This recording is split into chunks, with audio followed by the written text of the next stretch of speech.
Welcome to bestie form. ನೋಡಿ, ಇವನು ಕೈಯಲ್ಲಿ ಟಿಫನ್ ಬಾಕ್ಸ್ ಇಟ್ಕೊಂಡು ಎಲ್ಲಿ ಹೋಗ್ತಾನೆ ಅಂತ ನೋಡ್ತಿದ್ದೀರಲ್ಲ, ಇದು ಟೆರೇಸ್ ಗಾರ್ಡನ್ ಮೇಲ್ಗಡೆ ಮನೆ ಮೇಲೆ ಒಂದು ಚೇಪೆಕಾಯಿ ಗಿಡ ಪಾಟಲ್ಲಿ ನೆಟ್ಟಿರೋದು. ಇದು ಸೀಡಿಂದ ಬೆಳೆದಿದ್ದು. ಒಂದು ಗಿಡ ಇಲ್ಲಿದೆ, ಇನ್ನೊಂದು ಗಿಡ ಒಂದು ತೋಟದಲ್ಲಿ ನೆಟ್ಟಿದ್ದೀನಿ, ಸೇಮ್ ಇದೇ ಜಾತಿದು. ಇದು ನೋಡಿ, ತಾಯ್ವಾನ್ ಗೋವಾ ಒಳಗಡೆ ಕಂಪ್ಲೀಟ್ ಪಿಂಕ್ ಇರುತ್ತೆ.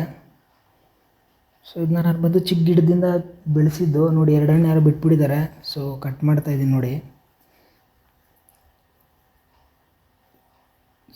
ನೀವು ಸಹ ಪಾಟಲ್ಲಿ ಇದೇ ರೀತಿ ನಿಮ್ಗೆ ಯಾವ ಇಷ್ಟ ಬರುತ್ತೋ ಆ ಗಿಡನ ಬೆಳೆಸಿ. ಒಂದು ಗಿಡದಿಂದ ಸ್ಟಾರ್ಟ್ ಮಾಡಿ 100-150 ಗಿಡನ ಬೆಳೆಸಿ ಅರ್ಬನ್ ಫಾರ್ಮಿಂಗ್ನ ಅಡಾಪ್ಟ್ ಮಾಡ್ಕೊಳ್ಳಿ. ತುಂಬ ಫುಡ್ಡೆಲ್ಲ ಅಡಲ್ಟ್ರೇಟ್ ಆಗ್ತಾಯಿದೆ. ಸೊ ಆದಷ್ಟು ಆರ್ಗ್ಯಾನಿಕ್ ಒಳ್ಳೆ ಊಟನ ತಿನ್ನಿ, ಆರೋಗ್ಯ ಚೆನ್ನಾಗಿರುತ್ತೆ. ಆರೋಗ್ಯ ಬಗ್ಗೆ ಚೆನ್ನಾಗಿದ್ರೆ ಏನು ಬೇಕಾದರೂ ಜೀವನದಲ್ಲಿ ಸಾಧನೆ ಮಾಡ್ಬೋದು.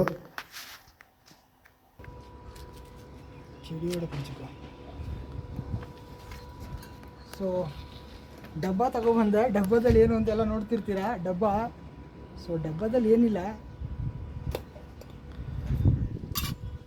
ಉಪ್ಪು ಖಾರ, ಫ್ರೆಶ್ ಆಗಿ ಬೆಳೆದಿರೋ ಚೇಪೆಕಾಯಿ ತಿನ್ಲಿಕ್ಕೆ ಉಪ್ಪು ಖಾರ. ಸೊ ನೋಡೋಣ, ನೋಡಿ ನಿಮ್ಮ ಕಾಯಿ ತೋರಿಸ್ತೀನಿ ನೋಡಿ ಒಳಗಡೆ ಹೇಗಿದೆ ಅಂತ. ಇದು ತಾಯ್ವಾನ್ ಗೋವಾ. ಓಪನ್ ಮಾಡ್ತೀನಿ ನೋಡಿ, ಎಷ್ಟು ರೆಡ್ಡಿಶ್ ಆಗಿದೆ ನೋಡಿ ಕಾಯಿ. ನೋಡಿ ನೋಡಲಿಕ್ಕೆ ನೋಡಿ,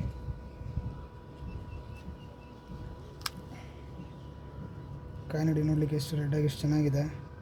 ಸೊ ಯಾವುದೇ ಕೆಮಿಕಲ್ ಆಗದಿರೋ ಬೆಳೆದಿರೋದು. ಸೊ ಈಗ ಸ್ವಲ್ಪ ಉಪ್ಪು ಖಾರ ಹಾಕೋಣ.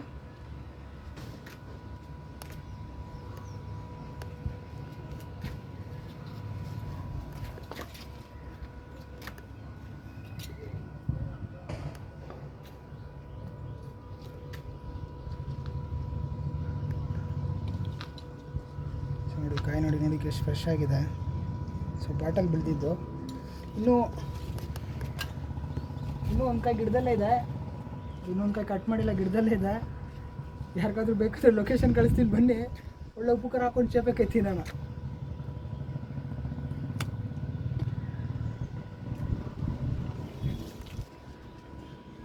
ಟೇಸ್ಟ್ ಅಂತೂ ಆಹಾ ಅದ್ಭುತವಾಗಿದೆ. ಯಾವುದೇ ರೀತಿ ಕೆಮಿಕಲ್ ಹಾಕ್ದಿರ ಬೆಳೆದಿರೋಂಥದ್ದು ಗಿಡ. ಟೇಸ್ಟ್ ಅಂತೂ ತುಂಬ ಅದ್ಭುತವಾಗಿದೆ. ಇನ್ನೊಂದು 4 ಪೀಸ್ ಇದೆ ಕೈಯಲ್ಲಿ. 4 ಪೀಸ್ ಇದೆ.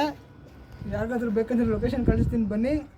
ಒಳ್ಳೆ ಚೇಪೆಕಾಯಿ ತಿನ್ನೋಣ. ಡಯಾಬಿಟೀಸ್ಗೆ, ಬ್ಲಡ್ ಶುಗರ್ ಎಲ್ಲದಕ್ಕೂ ಚೇಪೆಕಾಯಿ ಒಳ್ಳೆಯದು. ಡೈಲಿ ನೀವು ಸಹ ಬೆಳಗ್ಗೆ ಒಂದೊಂದು ಚೇಪೆಕಾಯಿ ತಿನ್ನಿ. ಈ ರೀತಿ ಒಳ್ಳೆ ಚೇಪೆಕಾಯಿ ಗಿಡ ಬೆಳೀರಿ, ಹೆಲ್ತಿಯಾಗಿರಿ. ಸಪೋರ್ಟ್ ಮಾಡಿ, ಸಬ್ಸ್ಕ್ರೈಬ್ ಮಾಡಿ. ಇದೇ ರೀತಿ ಇನ್ನೂ ತುಂಬ ಗಿಡ ಇದೆ, ನಾನು ನಿಮ್ಗೆ ಅಪ್ಕಮಿಂಗ್ ವಿಡಿಯೋದಲ್ಲಿ ತಿಳಿಸ್ಕೊಡ್ತೀನಿ.